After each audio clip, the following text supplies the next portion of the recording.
Hello and thanks for joining us. This is the Signature TV News Update. I am Marvelous Obomanu. And now in the headlines. Nigeria received 699,760 doses of AstraZeneca COVID-19 vaccine from UK government. Abductors of Zamfara College students demand 350 million naira. President Buhari to meet with security chiefs on Thursday over national security. And now, the details. Nigeria has received 699,760 AstraZeneca COVID-19 vaccine, a donation made by United Kingdom government to support Nigeria in the fight against COVID-19. The vaccines were received by the Director of National Healthcare Development Agency, Dr. Fasai Shwaib, and other stakeholders in the Ministry of Health in Abuja on Tuesday.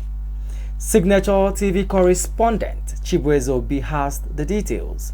The Director, National Primary Healthcare Development Agency, Fasai Shwaib, said that the vaccines would be distributed across all the states in the country and will be given to those who have taken their first dose of AstraZeneca vaccine and were due for second dose, urging them to visit any vaccination site close to them and complete their doses. He said that Nigeria will receive another 801,600 doses of AstraZeneca vaccine from COVAX facility at the end of August from the Canadian government.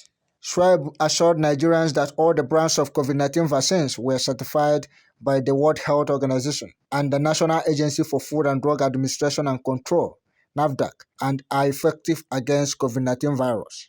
Last night, we received 699,760 doses of the AstraZeneca vaccine donated by the UK government.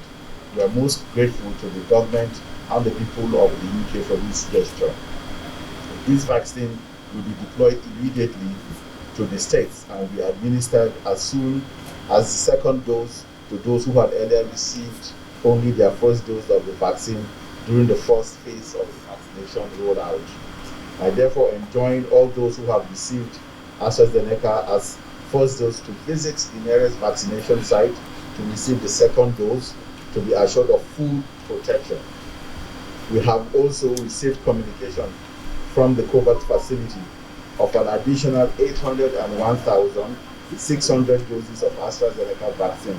These doses are donations from the Canadian government and will be available for delivery by the end of August. Let me assure all Nigerians that all vaccines certified by the World Health Organization and NAFDAC are highly effective against COVID-19 virus, including the Delta variant. The acting British High Commissioner to Nigeria, Gil Atkinson, stated that AstraZeneca vaccine donated to Nigeria by the UK government was due to UK's commitment to help every country around the world to eradicate COVID-19 virus. She stated that the vaccine supplied to Nigeria was the first tranche of the 1.29 million doses to be donated by the UK government through COVAX facility. The UK was one of the first countries to back COVAX, and to date we have committed £548 million to fund vaccines in countries across the world, and we have consistently called on other countries to step up their support. We remain absolutely committed to ensuring that COVAX reaches its target of securing over 1 billion doses for the most vulnerable people around the world.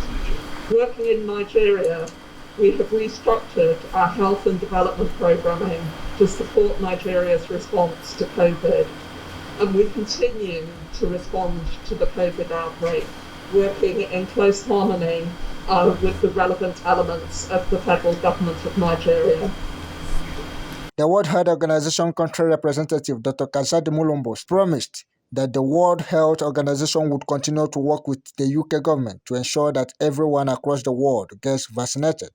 And we hope we continue to work with the UK government and other partners to continue to support Nigeria to roll an effective COVID-19 vaccination. The second phase of COVID-19 vaccination campaign was flagged off on Monday, 16th August 2021. In Abuja, Chibueze Obi for Signature TV. The abductors of the students and staff of the College of Agriculture and Animal Science, Bakura, in Zamfara State, have demanded 350 million naira for their release. The provost of the college, Habibu Mensara, confirmed this to journalists on Tuesday. He said a total of 20 people were abducted, including 15 students, 4 staff, and a driver.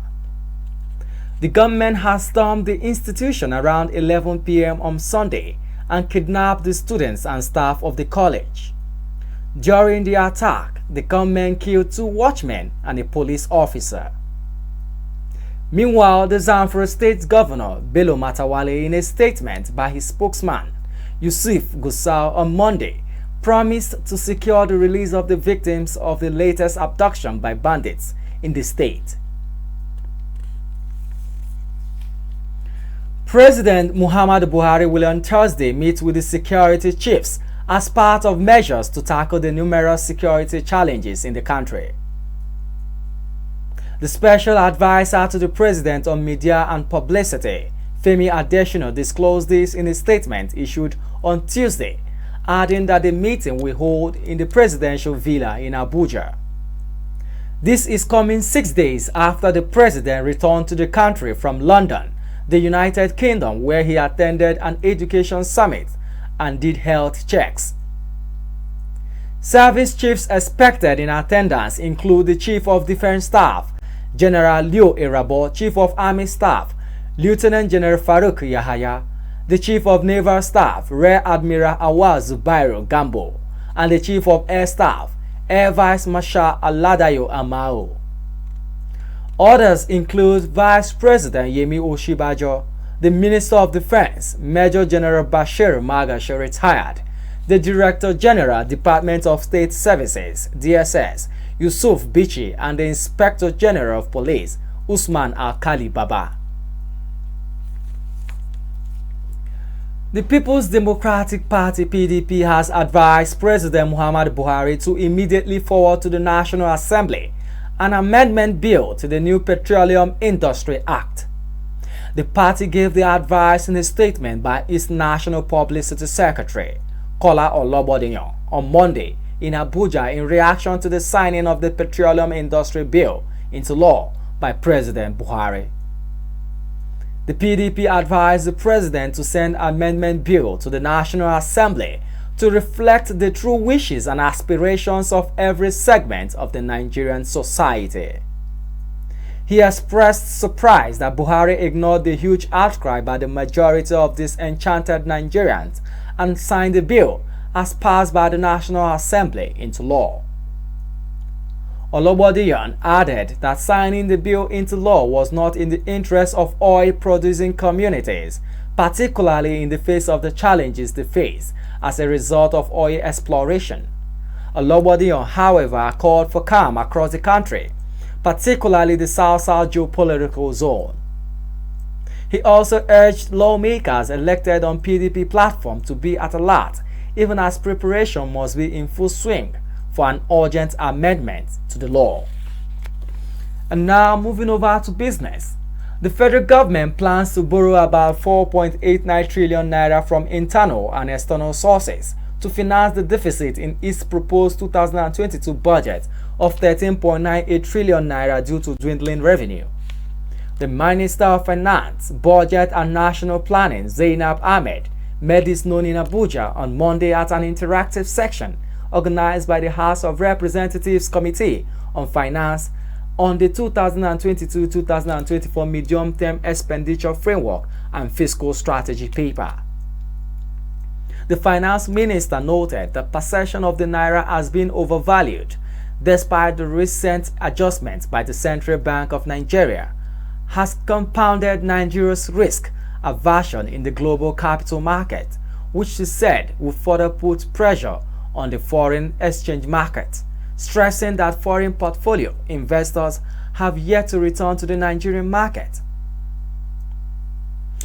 The minister stated that while the government plans to borrow to fund the 5.62 trillion naira deficit in 2022, it will reduce capital expenditure by 259.315 billion naira as the reduction would become necessary due to economic volatility occasioned by unstable global oil markets as well as the effects of the COVID-19 pandemic. Ahmed said for capital expenditure next year, ministries, departments and agencies will get 1.76 trillion as opposed to the 2.02 trillion spent in 2021. And now on the foreign scene, Afghanistan's defiant vice president has made one thing clear. As the Taliban seized control of the capital following the collapse of his government, he will not surrender. It appears he has retreated to the country's last remaining holdout, the Panjshir Valley northeast of Kabul. In a tweet on Sunday before going underground, he wrote that he won't disappoint millions who will listen to him and will never be under one ceiling with the Taliban. A day later, pictures began to surface on social media of the former vice president with the son of his former mentor and famed anti-Taliban fighter Ahmed Shah Massoud in Panjshir, a mountainous redoubt tucked into Hindu Kush. Saleh and Massoud's son, who commands a militia force, appear to be putting together the first pieces of a guerrilla movement to take on the victorious Taliban as fighters regroup in Panjshir. Now to the world of entertainment. Self-acclaimed richest actor in Nollywood, Zubi Michael, recently shared a video of the latest white Mercedes Maybach he added to his garage on Instagram. Zubi was spotted in the car which was parked in front of his house with another individual as they danced the focus dance. The actor in the caption that accompanied the post simply used hashtags of his favorite sayings. An expensive purchase like Zubi's will definitely sparked reactions. While some people hailed him, others have doubts about acting as a source of income and the car itself. And now moving over to sports. Tammy Abraham has joined Roma for Chelsea for a record fee of £34 million and has signed a 5-year contract with the Serie A club. The 23-year-old will wear the number 9 shirt at Roma and becomes the club's 4th signing of the summer. Abraham, as reaction, said it is a massive honor to be the number 9 at this club and eager to get started to help the team. Abraham will have the task of replacing Edin Dzeko's goal output after the former Manchester City forward departed Roma for Inter Milan on Saturday. Roma's general manager Thiago Pinto said despite still being very young, with a huge amount of potential to keep improving, Tammy has already played more than 200 games in his career and scored over 100 goals and won a number of major trophies too. Roma have also signed Rui Patricio, Eldor Shomurodov and Matthias Vina this transfer window. Roma's opening Serie A game of the season is at home against Fiorentina on Sunday. Before we end the news, a recap of our major stories. Nigeria has received 699,760 doses of AstraZeneca COVID-19 vaccine from UK government. Abductors of Zamfara College students demand 350 million naira. President Buhari will meet with security chiefs on Thursday over national security. Remember, safety and security begins with you. Be patriotic and report any suspicious activity to law enforcement agencies. Please do stay safe. And that's the Signature TV News Update. On behalf of my producer Blessing Adejo, I am Marvelous Bowman. Thanks for watching.